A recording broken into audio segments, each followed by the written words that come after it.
Hi, it's Claire from Comeback Brighter here. I'm going to talk to you about today is about being afraid of the narcissist. So I'm going to start this first off by saying that there are some narcissists who are physically violent, okay?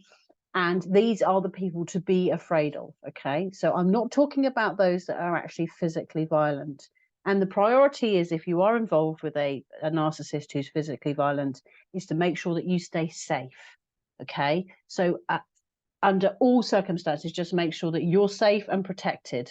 Okay, because what I'm actually talking about here is less so the physically abusive narcissists. Okay, so what I'm talking about here is there are narcissists who you are like legitimately afraid of because they have been physically abusive in the past.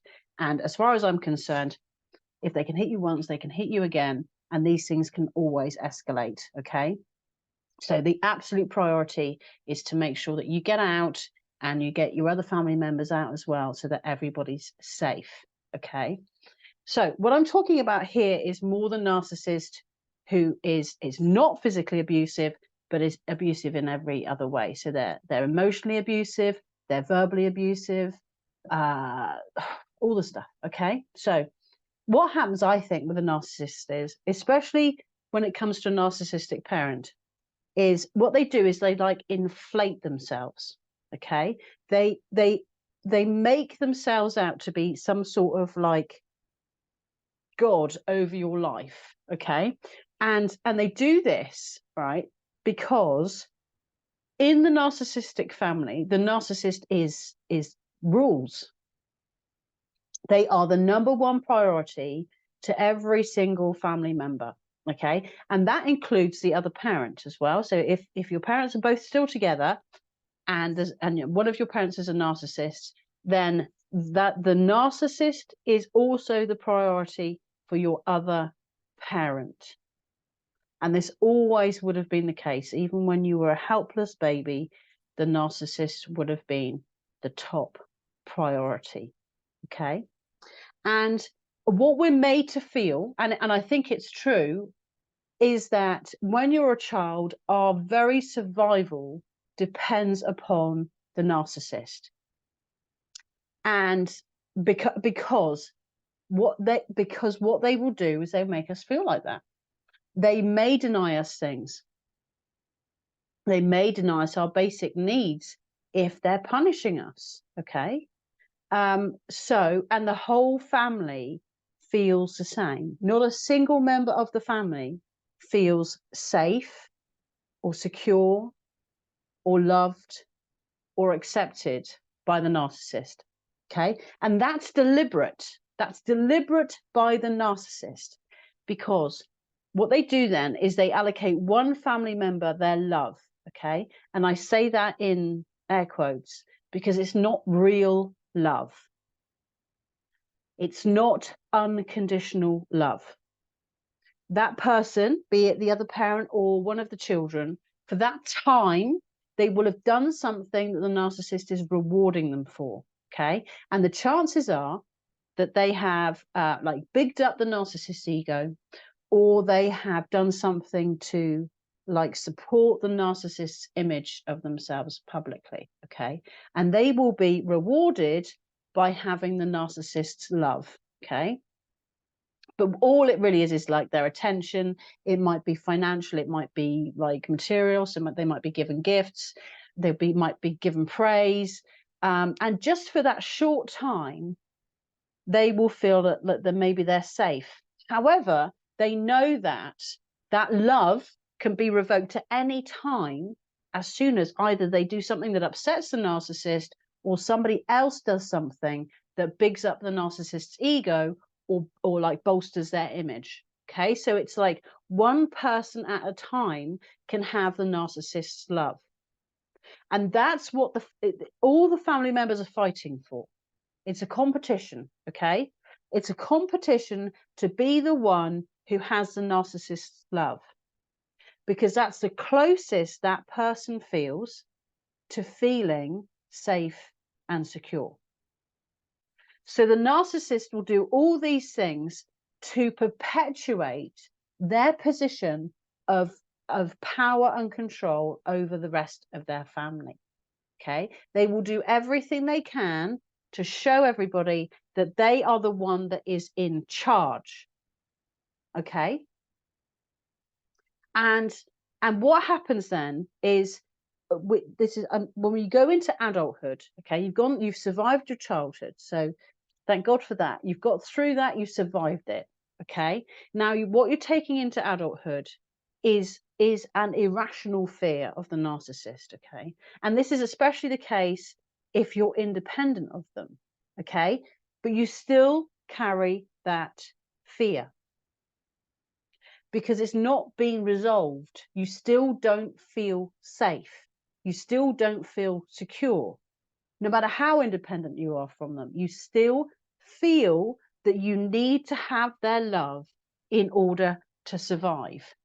And this might be the case if you're in like your 60s or something and have been independent of your narcissistic parent for like 40 years.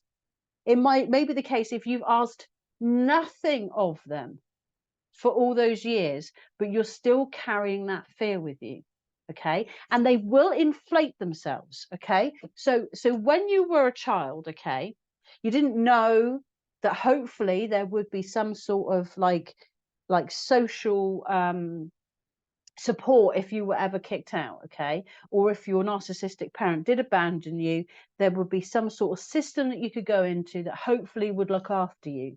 Okay, that's being really positive about it. Okay, you don't know about that stuff when you're a kid. All you know is that when my dad or my mum are unhappy with me, I feel unsafe. I feel like I'm going to be abandoned.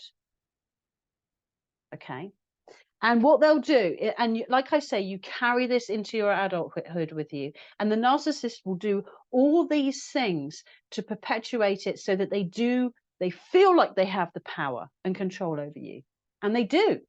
Okay, so they will lie, they will gaslight, they will twist things, they will make up stories, they will triangulate, they will isolate you, they'll do all these things and more. That's just a quick list I've run off quickly there. They'll do all these things and more to make themselves puff themselves out and be the one who is still in control of the family.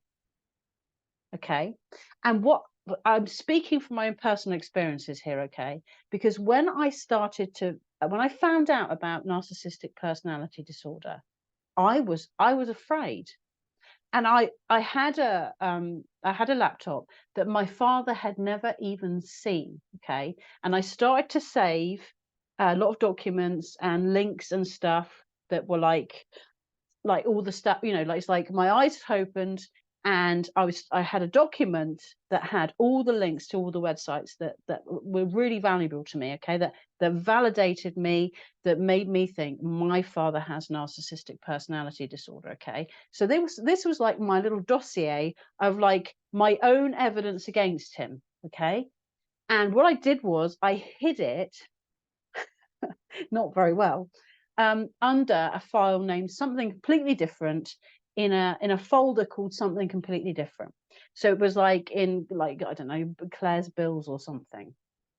And I called it electricity bill or something. It wasn't electricity bill. It was all about narcissistic personality disorder. But I hid it on my computer because I was terrified that my father was going to find out. Okay. And so what happens, right, is you live in that fear. Okay. And I was really terrified at the beginning of No Contact that my father was gonna, like God, he would rain down thunderbolts on my head because I dared to go no contact, because I'd had the nerve to do that. I knew it was right. I 100% knew it was the right thing to do, but that doesn't mean that I wasn't afraid to do it. So I hid this dossier, this file. He's never seen the laptop. He never saw the laptop. He never saw the file. He never knew anything about it. And then what I found as time has gone on is that my fear has dissipated. Okay. I still don't want to see him, the 100%, but my fear of him has dissipated. And a lot of that has been because I came up with plans to deal with any potential communication or contact that he would make. Okay. So, and this, a lot of this was all by like flying by the seat of our pants, because this is what happened at the first couple of years of no contact. Okay. Was we came up with this plan where this is what we would do if they knocked on the door. Okay. So it was, and it was a really simple plan, but it made me feel a lot better. Okay. It was their knock on the door. We won't answer the door. We'll get our dogs in from the back garden and we'd go to the back of the house. Because this was a time when we lived in a house that had a frontage, like you could walk off the street and walk along in front of our living room window to the front door. So effectively anyone could see in one of the bedrooms and the living room windows. Okay. So the idea was to go to the back of the house so that my son wouldn't know what was going on. He was occupied doing something else and we were like hidden away. They couldn't see us. We couldn't see them. And that made me feel a lot better. And we had a code word for it as well. So if they happened to call when either myself or my husband was out, the code word was crocodiles. So that there was no explanation required. The word was crocodiles. And if I got a text message or a voice message that just said crocodiles, I knew to stay away. And that made me feel better. I was taking back control, you see. And what happens is eventually over time, you start to see that all this, what you think is like power over you and all this kind of like godlike status that they puff themselves up to be is not true. It's not true. It's all smoke and mirrors. And it's exactly like, there's a clip on YouTube that I'll try to link at the bottom of this video if I can. It's like the bit in The Wizard of Oz, okay? When the curtain falls open and the wizard is revealed behind the curtain, okay? Previous to that point, he had all this big boomy voice and the fire and the smoke and this big scary face and the, you know, all the stuff he was saying. And actually what he was behind all of that smoke and mirrors and the curtain and all the special effects that he was just a little old man. And this is what narcissists are.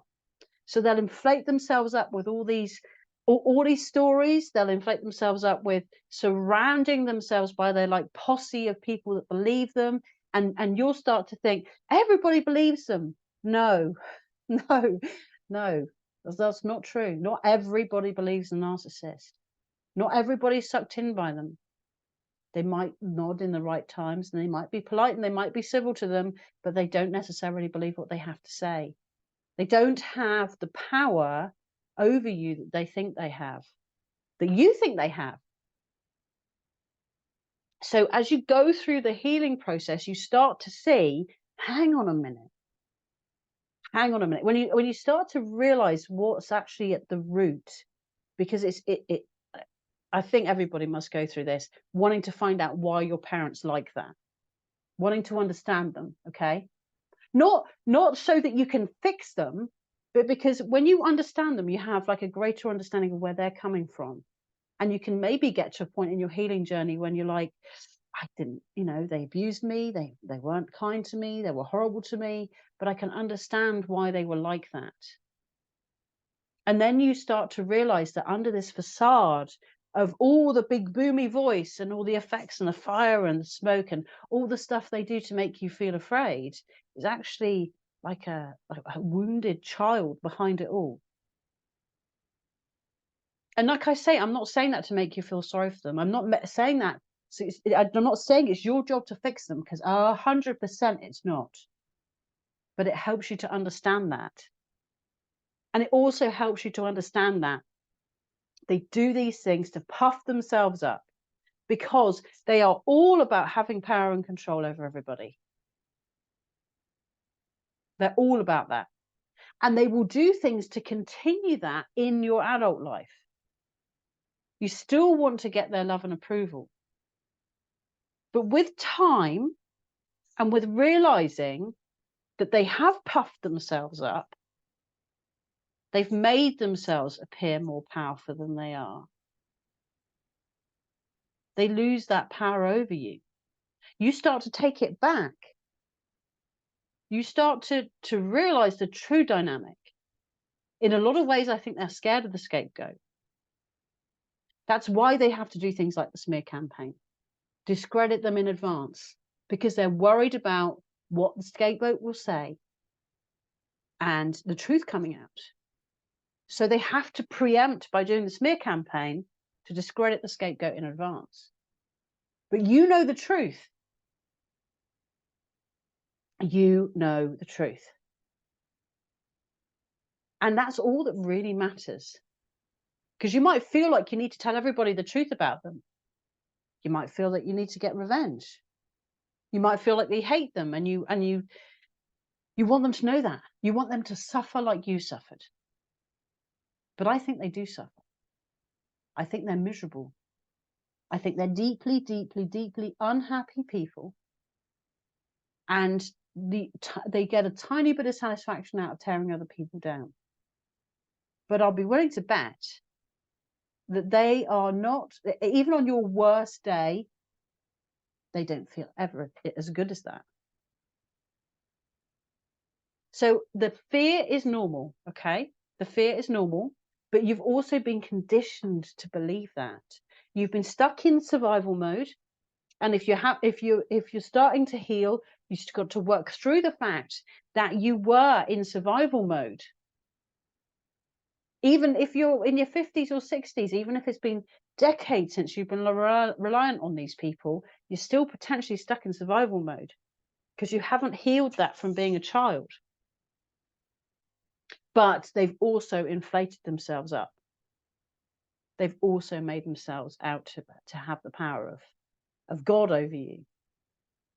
But they've done that by devious means. And as you start to process that you've been gaslit, you've been stories have been twisted, you've been lied to systematically.